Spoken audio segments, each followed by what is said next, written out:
Hey, welcome back to my channel. My name is Coluccio, aka the Midlife Success Coach, and it's wonderful to have you here today. If you are brand new, welcome. Please hit subscribe, like, comment, share this out so that other midlifers can be encouraged that they can rock the second season of their life with passion and with purpose.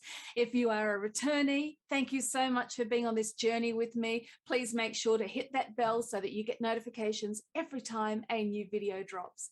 And as we continue our series working through the 21 hacks in my new book, 21 Hacks to Rock Your Midlife, we are up to hack number 8.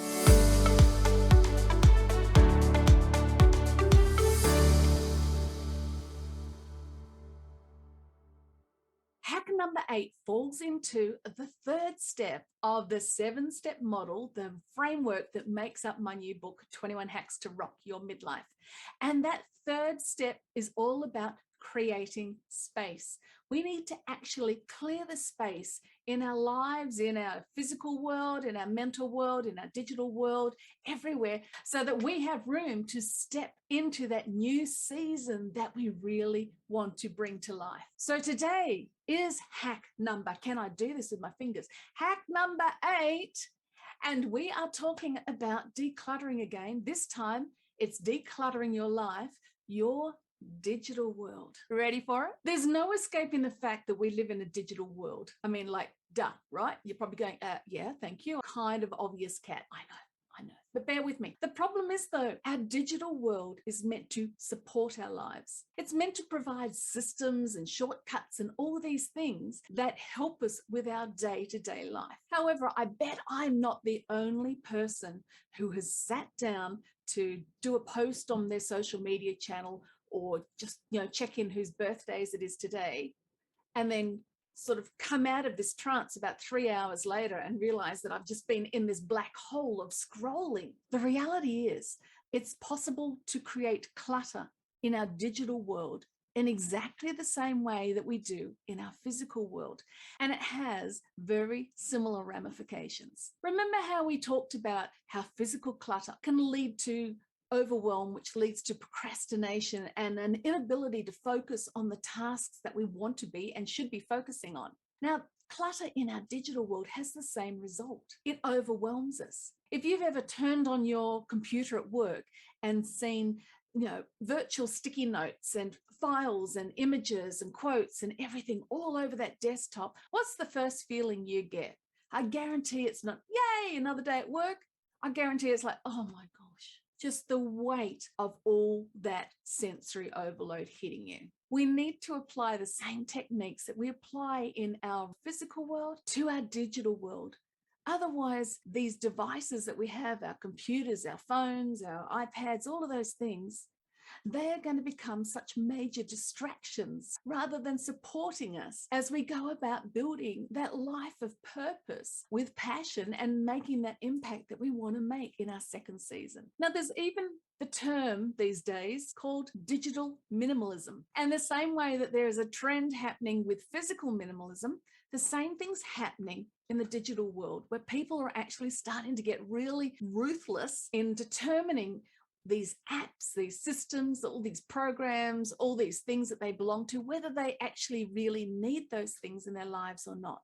And if they don't, they're getting rid of them. And the result, less noise, less clutter, less of other people's voices and opinions filling up your mind, and more space for you to be dreaming, to be planning, and to be executing those dreams and plans and creating the world and the life that you want. Sounds really cool, doesn't it? So I'm going to give you 3 points, don't you? Because that's kind of how we roll around here. But hey, 3 is a really cool number, because if you can knock off 3 easy steps, it sets you up for success in all the other things you've got to do. So let's get started. Number 1, I would like you to go to all of your devices, fire it up, look at everything that's on there, and ask yourself honestly, how does it make you feel? Does it make you feel happy? Does it make you feel empowered and joyful about what you're going to be doing today? Or does it make you feel just absolutely overwhelmed at all of the things that you need to get through? Sitting and leaning into that feeling is what's going to really help you move through the next 2 steps as we start to actually do something about it. So be really honest with yourself. It may be that you've got your phone under control. It's only got the things you absolutely love. So when you open that, you see a beautiful motivational quote or a beautiful photo that you love, and you turn that on and you feel fantastic. Whereas when you open your work laptop, it might be a mess of all the things that you need to respond to, and that makes you feel awful. So go around to each device individually, because you may find that what you use at work is worse than what you use at home, or the other way around. Number 2, purge. Now we're going to get quite ruthless here. Start with one thing at a time. The same way that when you declutter your house, you don't start with the entire house and absolutely do your head in and feel worse than ever before. Start with one thing at a time. And my suggestion for you, the 2 areas that I really feel that would be best to start with, number 1 will be your desktop. Number 2, your email folder. They're the 2 things that are the greatest source of overwhelm in anyone's life. An overflowing email box and an absolutely messy, overflowing desktop. Now get ruthless. Go through those emails. Are you on a million different mailing lists and actually they don't relate to you anymore? What can you start unsubscribing to? Just not mine, okay? We're friends, right? Let's go back to your home screen. What just needs to be thrown out? What are you hanging on to that you actually really don't need? Get ruthless and just do one thing at a time and work your way through your digital devices. Think about your phone, because as we all know, there are many computers and they can be just as overwhelming. How many times have you stood there looking for a particular app and you've had to swipe about 5 screens? Get ruthless with your phone as well. Purge those apps that you don't use. You don't need every type of photo editing app out there. Just find the 1 or 2 that you love, that you use. Get rid of the rest. Then group those apps so that your phone's just got a lot of neat folders that have all of the visual things in it, or all of the audio things in it, or all of the email programs in it.